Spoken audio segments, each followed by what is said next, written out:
Halo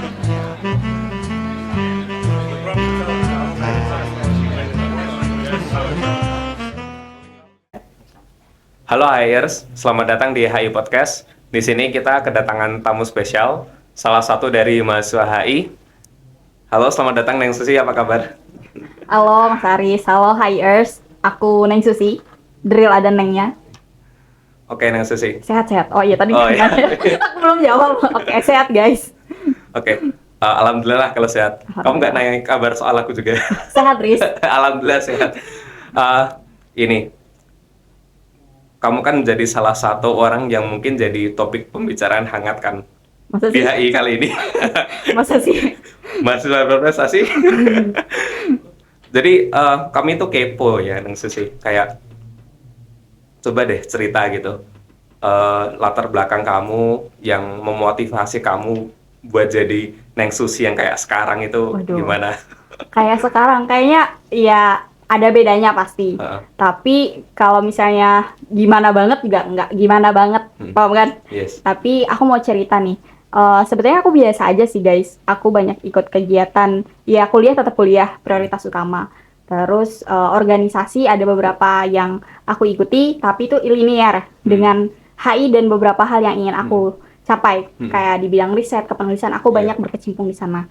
Terus sampai ke gimana aku jadi mapres tuh sebetulnya jujur aja ya sebenarnya. Honestly, itu tuh aku dari awal tuh ngelihat postingan UMY Jogja yang ditampilin pertama tuh di zamannya Mbak Anissa Sofia. Mungkin HIers udah enggak ini lagi ya, udah enggak aneh lagi dan udah pasti pada tahu gitu. Mbak Ica itu dulu juga mapres UMY tahun kalau aku 24, sebelumnya 23, ya 20 kalau nggak salah, 21 gitu, Mbak Ica tuh. Itu tuh aku lihat pas aku belum jadi maba. Aku ngomong lah ke mamahku, mah aku pengen banget jadi kayak kakak ini gitu. Nah sebelum aku ke UMY Jogja pun aku mikir kayaknya jurusan ini cukup menarik juga. Dan fun fact-nya itu aku tuh bukan dari jurusan sosum pas SMK-nya, jauh banget ya lompatnya. Tapi nggak apa-apa, aku mau cerita dari awal.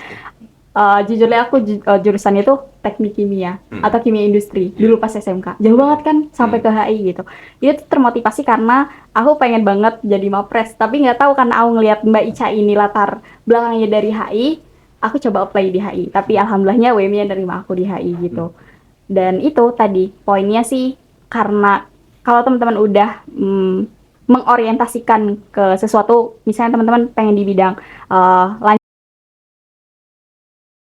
mendukung skill teman-teman gitu. Itu sih sampai pada akhirnya aku di mapres gitu, ikut mapres. Aku mau ini deh nge-underline kamu yang cinta soal riset. Waduh.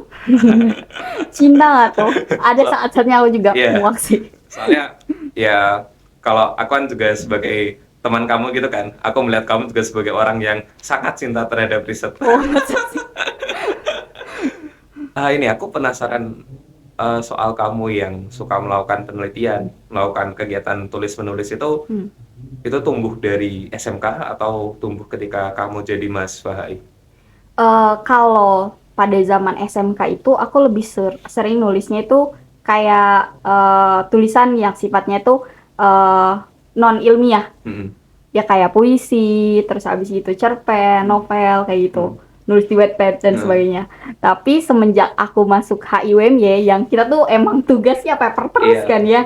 Ya mau nggak mau kita ngeriset gitu. Ya riset sederhana lah. Nah itu tuh yang buat aku kayak, oh ternyata riset semenyenangkan ini. Waduh, semenyenangkan ini kan. Tapi lebih tepatnya tuh aku ikut kegiatan, ada salah satu nama kegiatan yang boleh di-spill nggak sih? Boleh lah ya, semoga teman-teman juga termotivasi. Nama kegiatannya itu PKM, Program Kreativitas Mahasiswa. Itu tuh yang diadain sama Kemendikbud, sama halnya kayak Pilmapres. Pokoknya Kemendikbud tuh punya banyak kegiatan gitu loh teman-teman, kalau teman-teman kepo.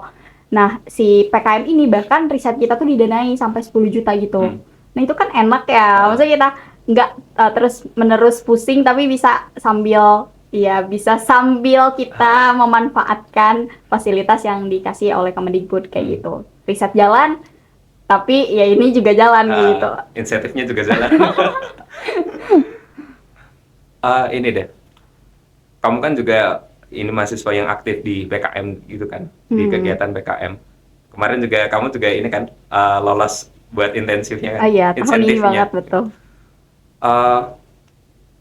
menurut kamu itu kecintaan kamu terhadap riset itu seberapa berpengaruh sih sampai menjadikan kamu itu seorang mahasiswa yang berprestasi? Mungkin pengaruhnya ada, tapi Hmm. aku belum melihat secara signifikan banget ya. Hmm. Pertama mungkin dari cara berpikir kita, Hmm. itu sih lebih ke personal aku ya. Oh. Kalau misalnya aku ngelihat orang lain ke aku nggak tahu gitu. Terus juga selain cara berpikir kita tuh punya persiapan yang lebih matang untuk menghadapi masa depan. Misal nih, katakan aku pengen jadi peneliti, aku udah punya basic Yes. gitu. Atau misal aku pengen jadi seorang advokat di bidang NGO kayak gitu kan. ADH itu konsentrasinya di bidang NGO juga kan ya. Yes. Aku rasa dengan ngeriset masalah-masalah di masyarakat, aku punya persiapan akan hal itu kayak gitu. Terus kepedulian terhadap masyarakat juga tumbuh dengan sendirinya melihat, wah ternyata kayak gini. Kayak contoh risetku kemarin tentang analisis kebijakan pemerintah Kabupaten Gunung Kidul terhadap bunuh diri di sana. Yes. Dan itu tuh secara tidak sadar tuh, wah ternyata kondisi masyarakat sebegininya gitu ya. Tapi pemerintah di sana gimana ya, aduh. Ya berdasarkan hasil riset gitu ya. Karena aku tinggal juga 2 minggu bersama teman-teman timku di Gunung Kidul. Ya kami juga amazed gitu sama baik jawaban pemerintah maupun jawaban masyarakatnya. Jadi kepedulian terhadap atau awareness terhadap masyarakat tuh lebih tinggi jadinya gitu. Karena konsen risetku juga lebih ke grassroots sih. Gitu. Itu untuk riset kan satu hal yang memberikan dampak itu kan ke titel kamu sebagai mahasiswa berprestasi. Kira-kira ada ini nggak apa kayak pengaruh lain dari hobi atau dari minat kamu yang lain? Ya ada. Kayak beberapa kegiatanku pada akhirnya relate ke hal-hal berbau riset lah. Kayak aku ikut ini organisasi langsung disepil boleh nih ya. Biar informasi juga Oke kan. teman-teman. Anak-anak HI gitu. Ya, HIers aku ikut kegiatan organisasi FCI. Itu tuh korelasi ke HI banget, nya kuat. Foreign policy kan, berarti kan di bidang kebijakan luar negeri. Itu juga aku pegang awalnya tuh di divisi RNA sebagai intern, sebagai magang gitu. RNA itu Research and Analysis, terus sebagai staff, lalu lanjut sebagai director atau kadifnya gitu, dan sekarang sebagai executive board di bidang membawahi 2 divisi RNA sama ECP gitu, Event and Creative Program. Ya ini ya semuanya berbau substansi, riset dan sebagainya. Itu berpengaruh banget, dan hari ini pun selain di organisasi aku lagi magang di salah satu media berita. Boleh tak spill juga ini? Ya silakan. Jadi kayak iklan ya di Muda Bicara ID. Kalau teman-teman penasaran masalah isu-isu politik nasional, politik domestik kayak di Jogja, terus di Indonesia khususnya tentang pemilu, teman-teman bisa banget buka Muda Bicara ID. Karena aku lagi magang juga di sana gitu. Kalau bicara soal magang nih, semisal anak-anak HI ada yang minat gimana tuh? Biar bisa magang di sana. Bisa sih, Muda Bicara ID juga udah punya badan hukum, jadi kayak bisa dikonversi juga. Tapi mungkin teman-teman kalau ke HI-an banget enggak juga, karena kan di bidang media kita enggak melulu tentang politik luar negeri kan. Ya boleh kita sesekali ngambil isu politik luar negeri, tapi kebanyakan memang politik nasional sama politik domestik. Jadi korelasi ke HI-nya enggak terlalu kuat kayak gitu. Oke, kita coba kembali ke topik soal ini ya, masalah prestasi. Kami ini deh kepo gitu soal dinamika kamu ketika pengen mengambil titel sebagai mahasiswa berprestasi. Mungkin kamu bisa cerita soal dukungan dosen atau teman-teman gitu. Oke, alhamdulillahnya luar biasa banget ya dukungan dosen, khususnya para dosen di HIWM itu luar biasa menurutku, baik doa maupun dukungan, terutama Kaprodi HI kita, Bapak Gito, terima kasih banget.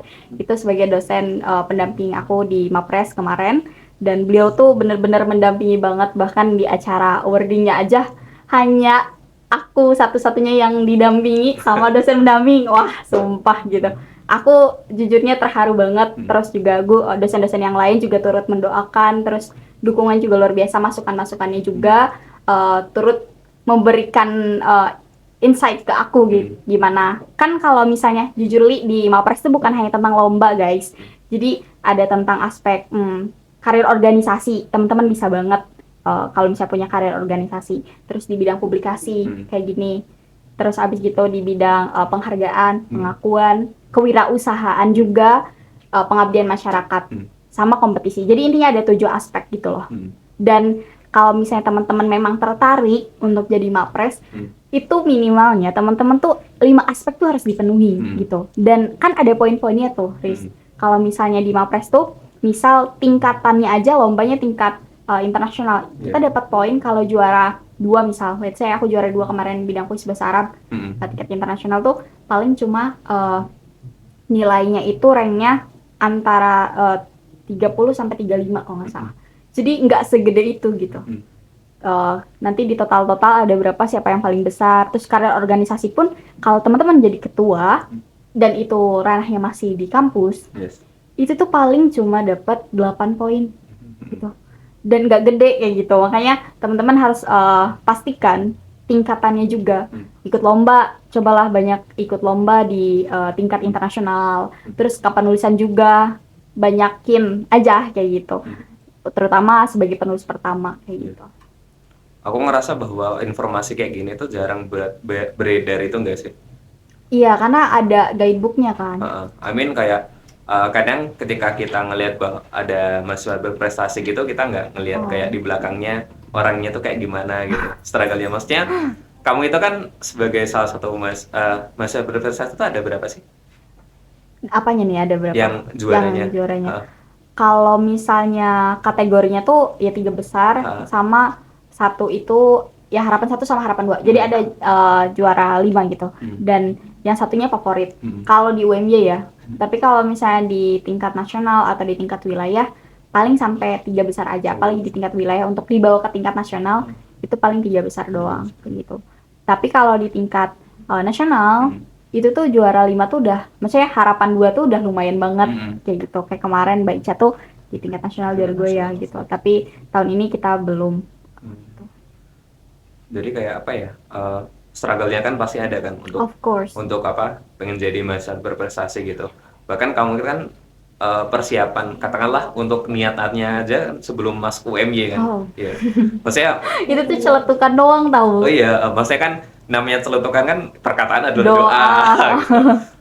Mungkin ini bisa kayak jadi catatan gitu kan ya buat mahasiswa HI gitu, bahwa walaupun titel mahasiswa berprestasi itu kayak prestisius banget, tapi kayak di belakangnya tuh selalu ada struggle yang ya begitulah. Nah, mungkin bisa kamu ceritain deh kayak suka dukanya gitu. Lebih banyak sukanya, alhamdulillah gitu. Kita bakal ketemu mahasiswa-mahasiswa dari fakultas lain yang luar biasa dengan ide-ide yang mereka bawakan. Kan kalau misalnya Filmapres itu poin-poinnya itu atau aspek yang berkaitannya itu khususnya di risetnya itu SDGs, HI banget kan. Ya makanya ketika kita ranahnya sosum terus SDGs tuh karena kita udah mengenal SDGs di materi gitu, karena itu kan konsensus global ya. Itu akan lebih memudahkan. Cuma kayak gimana itu si SDGs itu yang kita bawakan atau riset yang kita ambil dari salah satu studi kasus di masyarakat itu bisa implementatif, bisa diaplikasikan kayak gitu. Itu gimana caranya itu ya lumayan struggle. Tapi aku kebetulan kemarin itu di SDGs poin 4 pendidikan kayak gitu. Jadi aku menggagas namanya saung maca. Saung maca tuh saung kayak rumah terbuka, saung-saungan gitu, gazebo kayak gitu. Maca itu dalam bahasa Sunda artinya membaca, literasi gitu. Aku bikin kegiatan literasi terbuka gitu di masyarakat, khususnya di kampung aku, Margamukti. Kan Pandeglang tuh sejujurnya ininya rendah banget ya, indeks HDI-nya rendah banget gitu. Apalagi di bidang pendidikan ada kurang lebih total 2000 atau pokoknya di tahun 2024 banyak yang putus sekolah, yang kayak gitu. Terus tingkat pendidikan di sana mostly itu lulusan SD doang kayak gitu. Itu kan sangat disayangkan, padahal literasi itu bakal banyak didapatkan di sekolah ya dibandingkan di rumah. Tapi dengan adanya wadah, harapannya itu bisa meningkatkan literasi di masyarakat Margamukti ya. Semoga ada impact-nya di Indonesia kan. Maksudnya Indonesia aja tingkat literasinya rendah gitu. Kita nggak bisa menutupi hal itu gitu. Dan ketika ketemu beberapa teman-teman mahasiswa dari fakultas lain, ide mereka juga nggak kalah gila, Riz. Maksudnya mereka dari berbagai bidang konsentrasi, eksak, let's say di bidang teknik.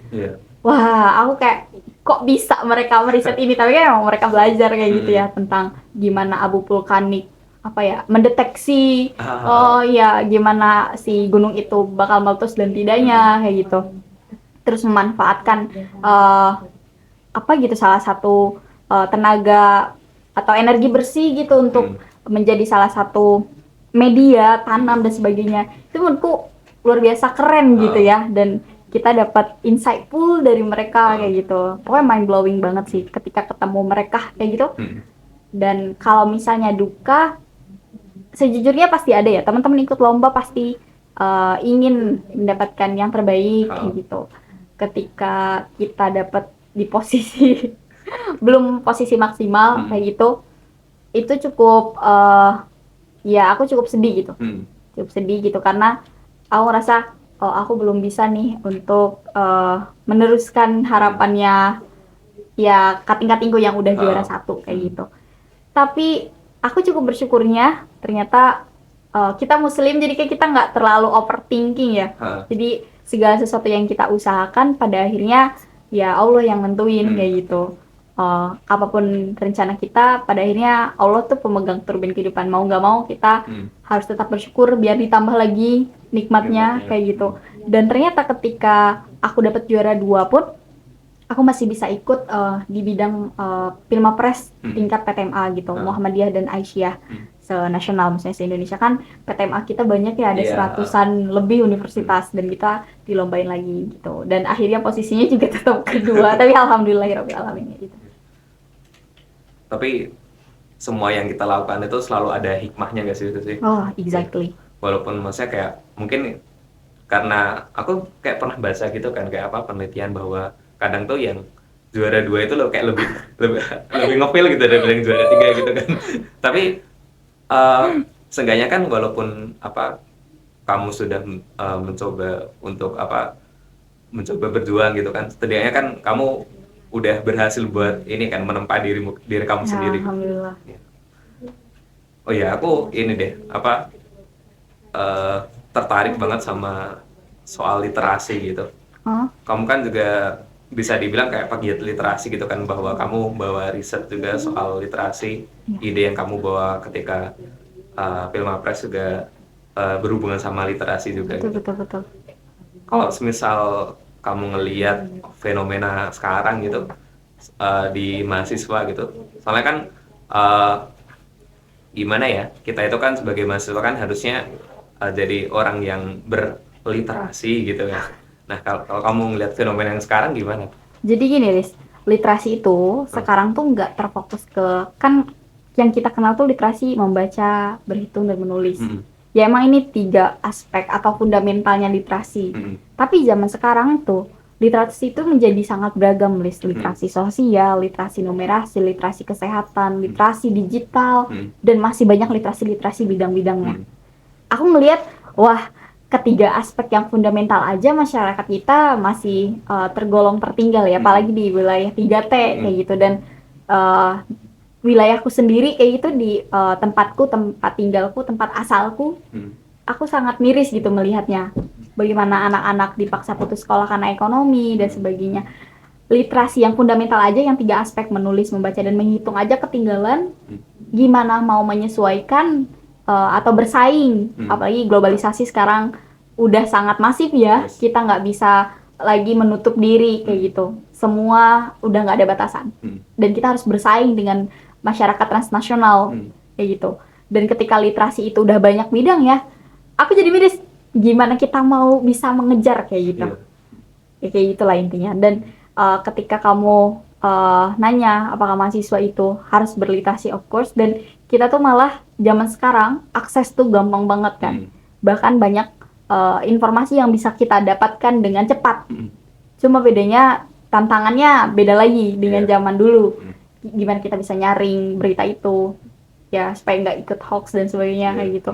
Dan gimana kita bisa memilah informasi mana yang mungkin bermanfaat dan tidak kayak gitu sih. Pokoknya toolsnya banyak. Kalau misalnya nggak seneng lewat baca buku yang konvensional kayak gini, kita bisa akses e-book dan sebagainya. Atau bahkan kalau yang nggak suka lewat baca, kita bisa lewat mendengarkan podcast kayak gini kayak gitu. yang sifatnya informatif kayak gitu.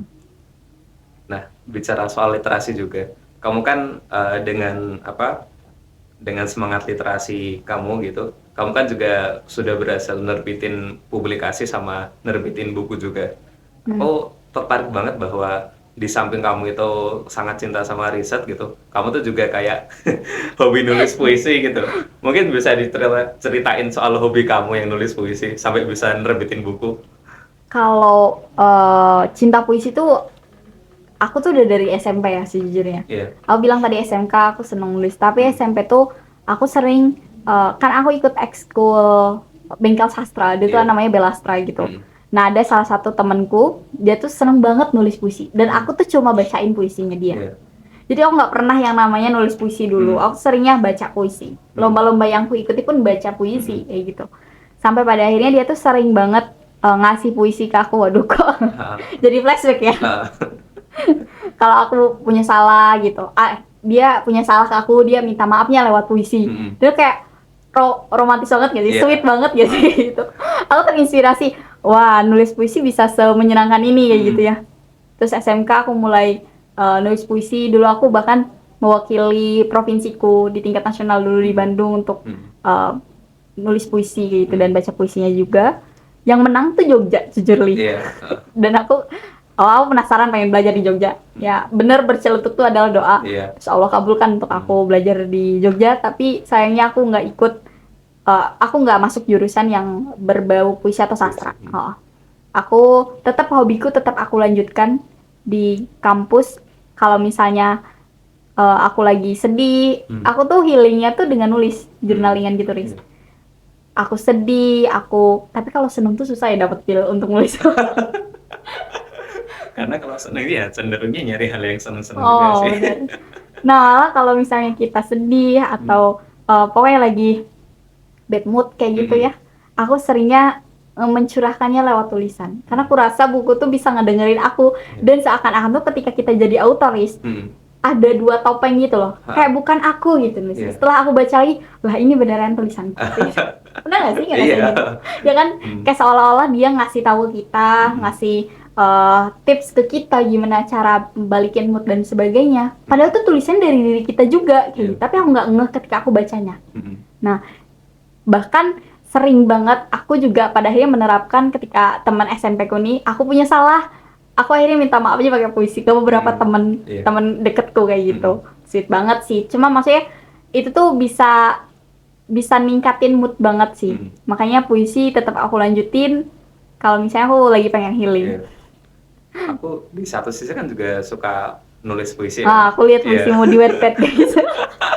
Gagak merah kan? Iya. Aku juga kayak kadang ketika ya namanya juga remaja yang udah kepala dua gitu, kadang ngerasa kayak banyak tekanan gitu. Pengennya tuh nulis puisi gitu, kayak berasa emosi yang kita pendem tuh kayak disalurkan gitu. Tapi nanti ketika udah hilang gitu, pas dibaca lagi sometimes tuh kayak kok bisa ya nulis kayak gini. Tapi juga kadang kayak aduh malu banget. Gak usah malu, karena gini guys, kalau kalian nulis tuh dan kalian ngerasa aduh tulisanku, pokoknya kalian nggak percaya diri, nggak, tiap penulis tuh punya karakteristik yang unik. Kayak nggak ada yang bakal ngejudge kalian, nggak bakal ada yang bilang, mungkin masukan tuh ada, tapi itu untuk perkembangan kita kan. Dan ya kita pun harus menyesuaikan kan, kalau nulis tuh pasti ada template tersendiri ya. Nulis ilmiah pun ada SOP-nya sendiri kayak gitu, gimana caranya. Ya mungkin kita bisa menyesuaikan lagi gitu. Walaupun kita sekalipun nulis yang bentuknya academic writing, tetap aja kita punya ciri khas sendiri dalam tulisan. Aku rasa banget kayak gitu. Selain nulis, dan tadi kan sempat disebut juga kalau kamu magang di Muda Bicara Muda ini. Bicara, terus kamu sekarang ada di APCI. Kamu selain kegiatan-kegiatan tersebut itu ada di tempat lain nggak? Ini lingkungan Aksi UMY. Aksi guys, Aksi itu aksi hijau UMY. Biasanya kami kalau misalnya ada event gede di UMY, misal Mataf atau kayak Ramadan, itu kita biasanya kolaborasi, dan Aksi itu jadi media partnernya beberapa pihak yang ngadain acara gede itu untuk mengelola sampah. bukan kami yang milah sampah, tapi kita ngajak bareng-bareng mahasiswa UMY untuk bisa memilah sampah di beberapa kategori yang bisa sampah itu dimanfaatkan. Bahkan kami nyebut sampah tuh potensi. Jadi gimana caranya si potensi itu beneran jadi potensi kayak gitu. Si sampah yang bisa dijual kita bisa sedekahkan ke cleaning service. Terus si sampah organik kita bisa salurkan gitu untuk ternak maggot dan sebagainya kayak gitu. Nah itu aksi UMY jadi salah satu tempat aku berkembang juga, belajar bareng teman-teman yang emang punya concern di bidang lingkungan. Sejujurnya aku juga masih belajar ya, tapi emang orang-orang di aksi UMY luar biasa sih, mereka punya concern lebih di bidang lingkungan. Biasa. Kalau nggak salah tuh aksi UMY itu besutan kamu sama Alivia nggak sih? Iya, temanku itu, mungkin teman-teman udah banyak dengar ya, Alivia Fatia Nuresa itu Masya Allah banget ya di bidang lingkungan, dan aku sebagai temannya, teman kelas, teman Unires dulu, bahkan kami satu rumah yang sama, satu kontrakan. Dia sering banget ngingetin aku gitu tentang lingkungan, dan dari concernnya dia itu dia pengen bikin komunitas, dan alhamdulillah sekarang kita akhirnya berhasil bentuk komunitas lingkungan dengan beberapa teman-teman di berbagai fakultas. Setiap fakultas tuh ada loh yang ikut aksi. Ya ada, tapi ada beberapa fakultas, ada 2 fakultas doang yang belum ikut, FH sama FEB. Jadi teman-teman FH atau FEB kalau mau ikut, chat aja Alivia atau kepoin aja aksi UMY. Ya, kita bisa bergabung dengan orang-orang itu, kita juga bisa pada akhirnya mengikuti mereka. Paham nggak? Jadi ada beberapa riset yang bilang kalau misalnya kita pengen banget misalnya rajin baca, gabung sama orang-orang yang seneng baca. Kalau misalnya kita pengen pinter ngomong, gabung sama orang-orang yang emang punya public speaking yang bagus, punya kegiatan yang bisa mendukung kayak gitu. Supaya kita keikut kayak gitu. Itu sih kuncinya gitu. Tapi aksi UMY ini aku melihat bahwa kan aku juga kemarin ikut volunteer ya. Volunteer kan. Aku melihat bahwa gerakan yang diinisiasi oleh aksi ini kan kayak kita milah sampahnya itu kan ngajak orang sama-sama gitu kan. Itu kan kayak ningkatin awareness, nggak cuman dari satu sisi aja, tapi kayak 2 sisi, karena kita ngajak mereka buat ikut partisipasi gitu kan. Betul. Oh ya Susi, kamu kan kalau misalkan orang ngelihat bahwa oh ini si Neng Susi ini sukses banget gitu ya, Amin. Amin. Masa depannya cerah banget. Amin. Tapi sebagai mahasiswa dan sebagai Gen Z, bahkan Gen Z itu kan terkenalnya kayak skeptis gitu kan, punya distopianya sendiri terhadap masa depan. Ya, betul. Kamu punya hal kayak gitu nggak, dan gimana cara kamu buat menghadapi hal itu? Sejujurnya pasti ada ya, nggak mungkin nggak ada distopia itu, karena ngelihat kita nggak bisa nutup mata juga keadaan negeri kita kayak gimana sekarang. Ngerasanya bahkan ya hal-hal itu tuh bikin kita pesimis ya, skeptis kayak gitu dengan keadaan yang ada, bahkan ngerasa kok kayak digantung di negeri sendiri kayak gitu. Itu pasti ada. Tapi banyak hal yang bisa kita gali. Daripada kita menyesali keadaan atau mengkhawatirkan masa depan, mungkin yang sekarang kita hadapi, kita lanjutkan dengan totalitas gitu, sembari berdoa bahwa ya kita juga udah dijamin sama Allah rezekinya. Bahkan kalau misalnya gitu, emang pada akhirnya kita harus kembali sih ke tuntunan Islam sebagai penuntun ya sejati itu, Quran kayak gitu. Itu kita ngelihat bahwa Allah pun menjamin rezeki burung, masa kita yang manusia nggak dijamin? Itu pasti dijamin. Tapi gimana kita ingin menjadi seseorang seperti apa, menjadi sosok yang seperti apa? Pada akhirnya memang kita yang harus bisa menggaris-gariskan atau membuat orientasi itu berhasil tuh ya kita sendiri yang pegang. Walaupun sebetulnya kita juga harus ingat apa yang belum baik buat kita, tapi kalau misalnya itu baik menurut Allah kayak gitu, kan itu disebut takdir ya. Ya pasti ada hikmah di baliknya gitu, nggak mungkin nggak ada. Cuma gimana kita caranya, mungkin kita bisa pakai growth mindset dibandingkan fixed mindset. Mungkin teman-teman pernah dengar growth mindset kan, yang nggak menyesali atau nggak terpuruk dalam kekalahan, dalam kegagalan kayak gitu. Percaya bahwa gagal itu ya beneran bisa diperbaiki kok. Bisa diperbaiki, bisa tercapai atau bahkan bisa dialihkan. Dialihkan ke apa? Misalnya nggak harus ke bidang itu. Masih banyak bidang-bidang yang lain yang bisa kita ambil. Nggak harus selinier dengan apa yang sekarang kita jalani. Let's say lulus HI tapi nggak di HI gitu, nggak selinier sama HI kerjanya. It's okay, yang penting kita masih bisa menjadi orang yang bermanfaat bagi orang lain. Karena sebaik-baik orang manusia adalah manusia yang bermanfaat bagi manusia lainnya kan. Dan kita pun cara berpikir kita mungkin masih tetap bisa jadi anak HI. Kayak gitu.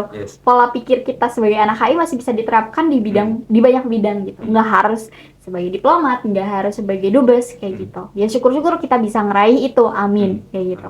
Itu serius. Jadi tetap harus percaya diri. Dan aku kemarin-kemarin tuh baca postingan ya kan, makanya literasi itu nggak harus didapetin lewat buku, kita bahkan lewat satu platform aja, let's say TikTok or X atau yang lainnya. Kalau misalnya confidence itu bisa didapatkan dengan 3 hal. Pertama tuh iman katanya sebagai bijinya. Terus kedua itu tujuan hidup itu sebagai airnya. Terus terakhir itu be creative as a fertilizer, sebagai pupuk kan, sebagai pupuknya gitu, untuk menjadi sebuah pohon atau sebuah tanaman yang bisa memberikan manfaat ke banyak orang. Itu analogi yang menurutku bagus dan aku terus menerus keinget, wah bener ya, mungkin ketika aku gagal tuh ya aku kurang berdoa atau emang banyak hal yang aku kurang banyak berbuat hal baik dan sebagainya, karena kan kebaikan bisa menumbuhkan kebaikan juga. Itu sih kayak banyak hal yang bisa kita dapatkan, nggak harus yang apa ya, ngoyo gitu, nggak harus kita serahkan aja yang terbaik, tapi tetap harus sambil berjuang gitu, diperjuangkan dengan baik dan totalitas kayak gitu. Masalah hasil ya bonus dari Allah. Itu aja sih. Jawabanmu barusan tuh juga jadi tamparan buat aku sebenarnya. Karena aku ngerasa bahwa kita itu kan sebagai kayak generasi muda itu kadang suka berusaha berpikir positif gitu. Cuman yang sering kita lupakan itu gimana cara pikiran positif kita itu kita kembalikan lagi ke Tuhan gitu kan. Bahwa Allah itu yang ngatur segalanya, itu yang sering kita lupain gak sih? Betul. Jadi kayak kadang kita berasa berjalan sendiri padahal ada Allah yang lebih dekat daripada nadi kita. Pemegang turbin hidup. Oke, udah berapa menit? Oke. Ini terakhir sih. Kamu ada nggak pesan dan ini dikat aja. Ntar aku agak bulat. Ini terakhir sih. Kamu ada nggak pesan-pesan buat anak-anak HI, mungkin anak HI yang sedang menjalani studi atau anak yang nanti bakal, teman-teman yang nanti bakal jadi anak HI gitu? Halo HIers, bagi kalian yang sedang menempuh studi di HI, jalani dengan baik. Kalian pasti menemukan hal-hal yang menarik di HI, nggak harus tentang isu-isu yang berat kayak perang. Tapi itu harus jadi concern kita juga ya. Tapi banyak hal yang bisa kita lihat. Isu kemanusiaan, isu lingkungan, dan isu-isu yang lainnya. Memang HI itu banyak kompleks ya. Tapi aku yakin kalian pasti banyak menemukan hal menarik di HI. Terus kalau misalnya bagi HI yang ingin jadi Mapres, harus banget diteruskan lagi ya gitu. Siapa tahu kamu sosok Mapres ke depannya di tingkat nasional bahkan, amin. Terus bagi teman-teman yang belum masuk HI itu seru banget loh. Seru insya Allah gitu, karena kalian bakal menemukan banyak hal yang mind blowing di sana kayak gitu. Semua hal dipelajari. Tapi itulah kita, jangan terkaku dalam satu disiplin ilmu kayak gitu. Terima kasih Susi udah datang ke undangan kami. Sama-sama. Ini sebenarnya menyenangkan banget ngobrol sama kamu di sini dan ya, merupakan sebuah kehormatan juga prestasi. Aku juga terhormat diundang. Begitu HIers, obrolan bersama Neng Susi, seorang mahasiswa berprestasi, pegiat literasi, pegiat lingkungan, dan seorang penulis puisi. Sampai jumpa di episode HI Podcast yang lainnya. Terima kasih. Terima kasih.